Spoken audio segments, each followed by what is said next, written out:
in it. Right. So this is a world that feels, well, unnervingly close to our own. Yeah. It's set in a near future where these AI-powered wearable lenses, just called blinks, they've completely replaced smartphones. Completely. Wow. So imagine all digital communication, all searches, every single financial transaction. It's all happening seamlessly, invisibly.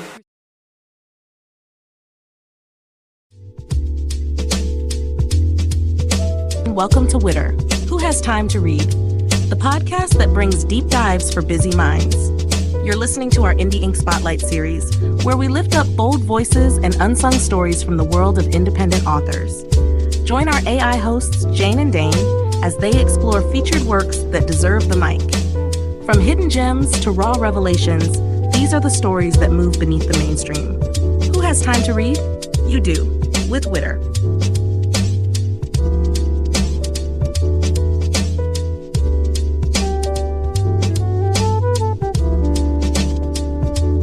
Welcome to The Deep Dive, your shortcut to being well-informed, where we cut through the noise and get straight to the heart of what's truly fascinating. Today, we're particularly excited because we're diving into our Saturday series, Indie Ink Spotlight. Yeah, this is a great one. It is a segment built to amplify the bold, emerging voices from the whttr community.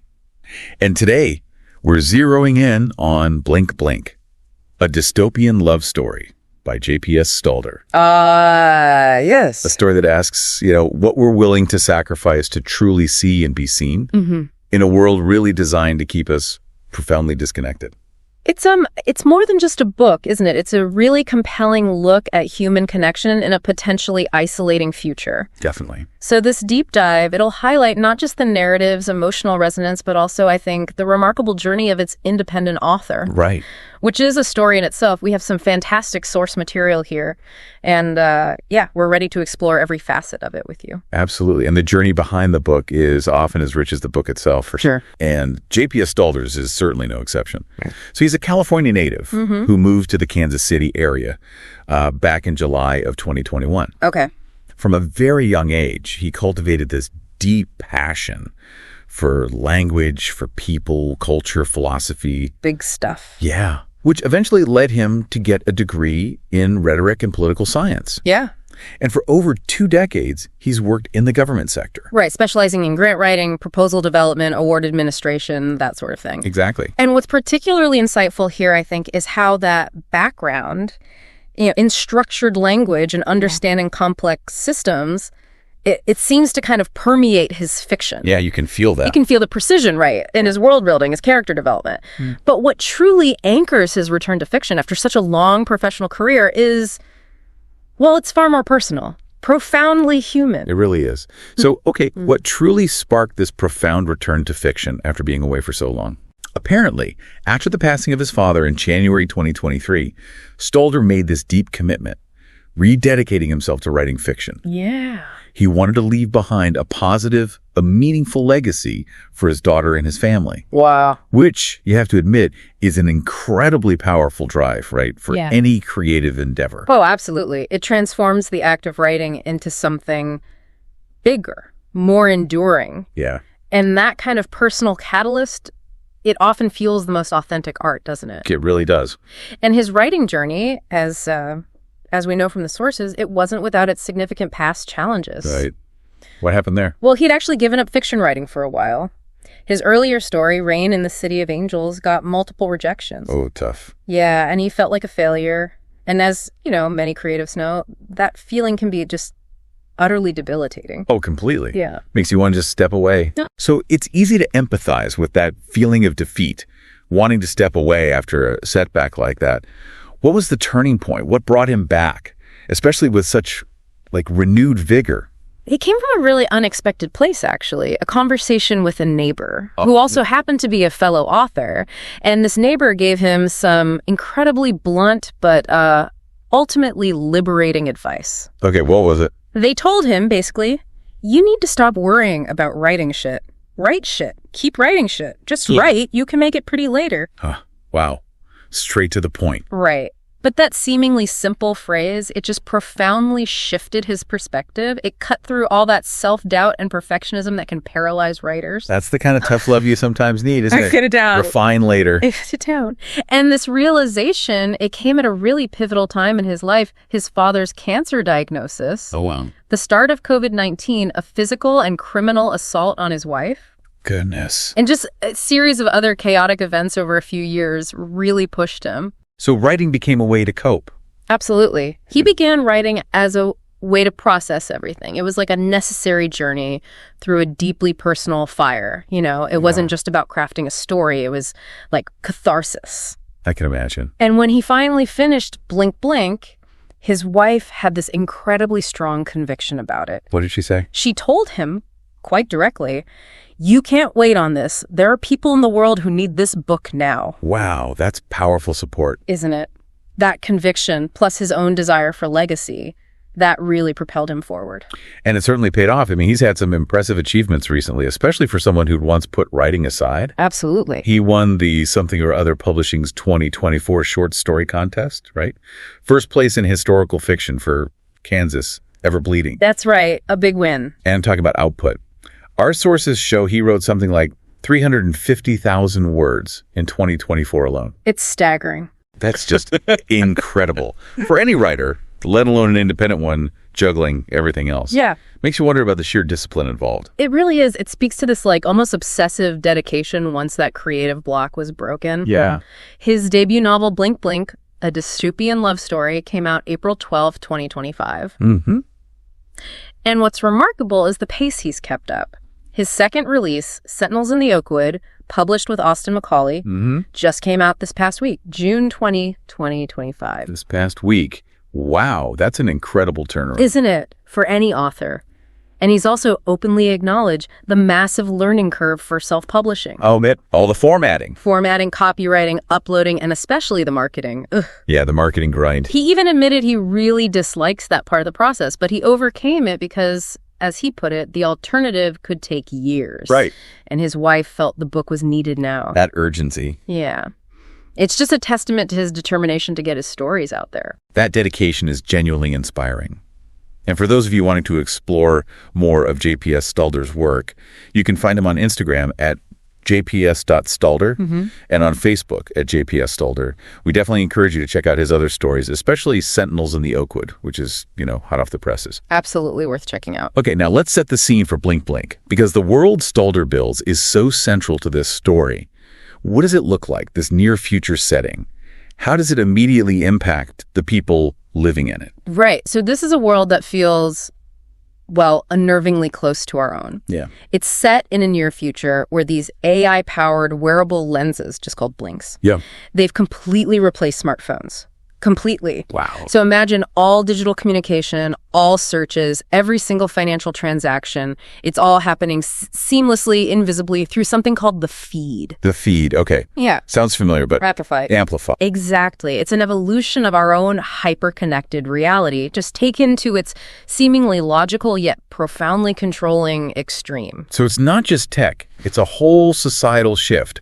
And critically, following some period of civil unrest, safe speech has become mandatory. Mandatory safe speech. Yeah. If you dare to speak critically of the administration or its policies, you get branded a dissident. Right. And closely monitored. It paints this picture of a society where, outward conformity is everything. So within this controlled environment, who is our protagonist, Blair Huxley, how does she navigate this world? Okay, so Blair is an impoverished painter, and what immediately sets her apart is her defiant choice to live unlensed. Unlensed, meaning no blinks. Exactly. She completely refuses to wear them.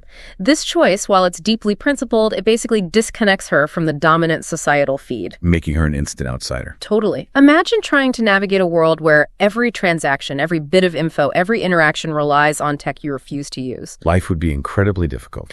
Especially financially, right? She's forced to rely on sympathetic friends and these sort of gray market types, like Tony, the owner of Sweeney's Irish-Italian corner market, just to exist. Wow. It's this constant struggle just to carve out a space for herself. So she's not just off the grid, she's actively rejecting the grid. Yeah. In a world built entirely on it. That's it, exactly. That must create immense friction. Even simple tasks must be a challenge. What are the repercussions of living unlensed? Oh, it creates continuous, almost suffocating friction. Her unlensed status leads to these incidents that just spiral out of control. Like what? Like getting arrested for disturbing the peace simply because she couldn't send her record to an officer through the feed. Because she didn't have the tech. Right. It's a society where your digital footprint is your identity. Without it, you're effectively invisible and therefore suspicious. That's chilling. And what's truly fascinating here is how her family history fuels this defiance. Ah, tell me about that. Her professor father was murdered for speaking his truth. Oh my gosh. And her mother was jailed for protesting.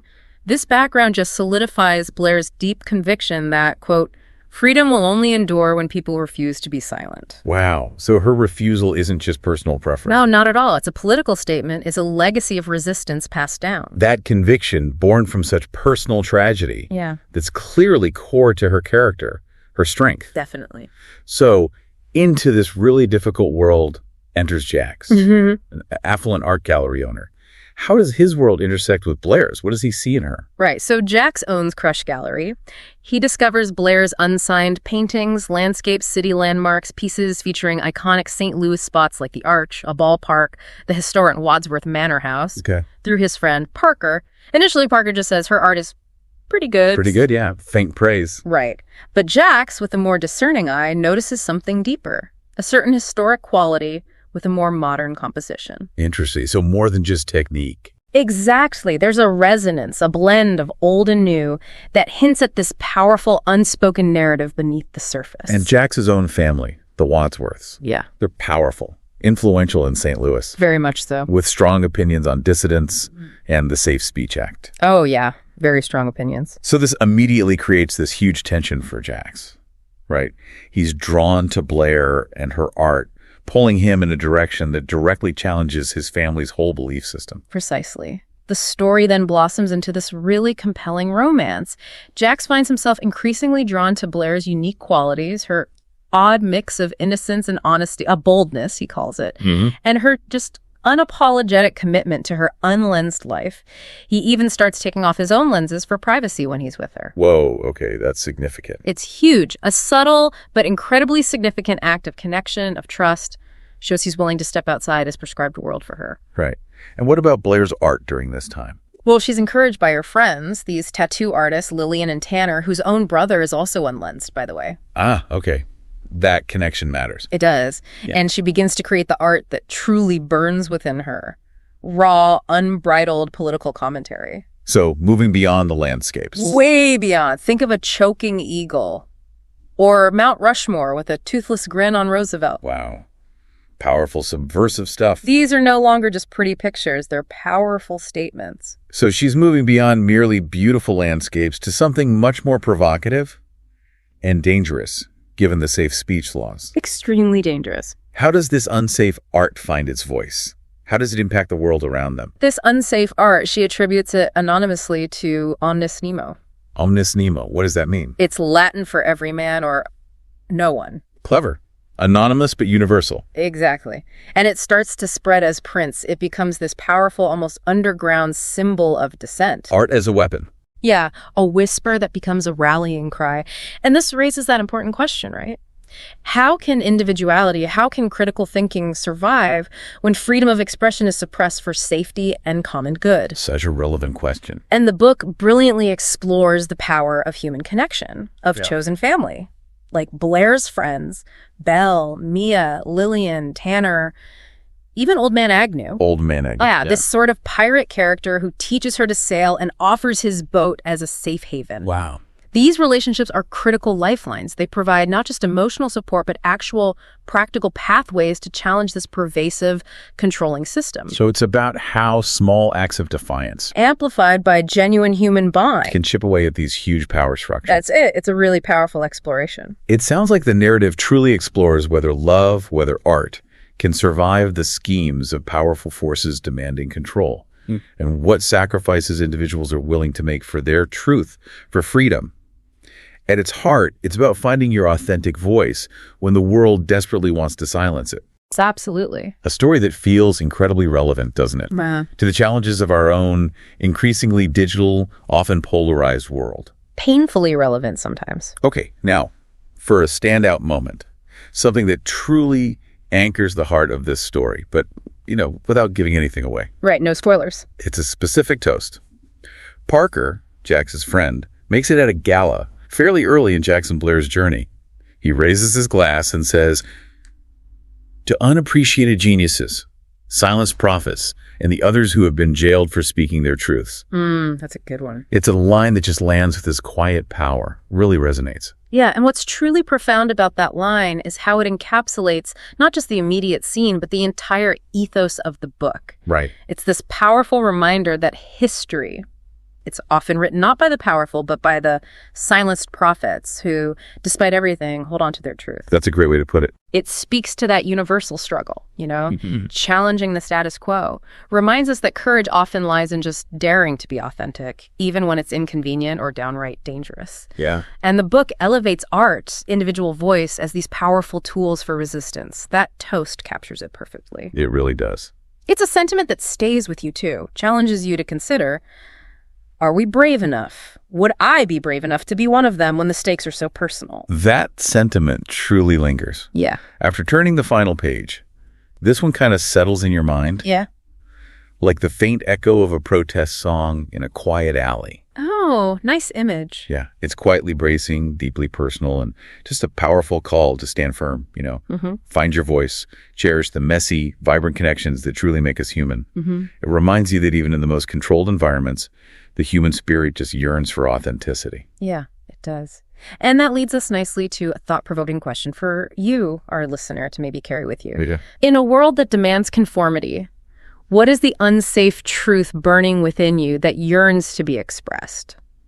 What does it truly mean to be seen and to see others in a world that often tries to keep us disconnected? That's a deep one to ponder.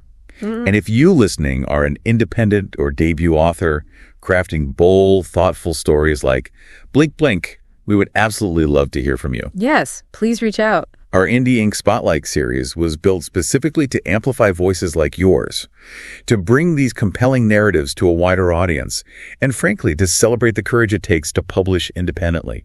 It's a lot. It really does. Submitting is easy. Just email us. The subject line should be Community Exchange. And the inbox is whttr@gmail.com. whttr@gmail.com. We can't wait to read what you've created and potentially share it with our community. Definitely. And just as a final reminder, J.P.S. Stalder's second release, Sentinels in the Oakwood, which we touched on briefly. The one that just came out. Yeah, it just came out this past week, June 20, 2025. So be sure to check that out as well. For sure. Well, thank you for joining us for this deep dive into J.P.S. Stalder's Blink Blink. Yeah, thank you. Until next time, keep exploring, keep questioning, and most importantly, keep reading.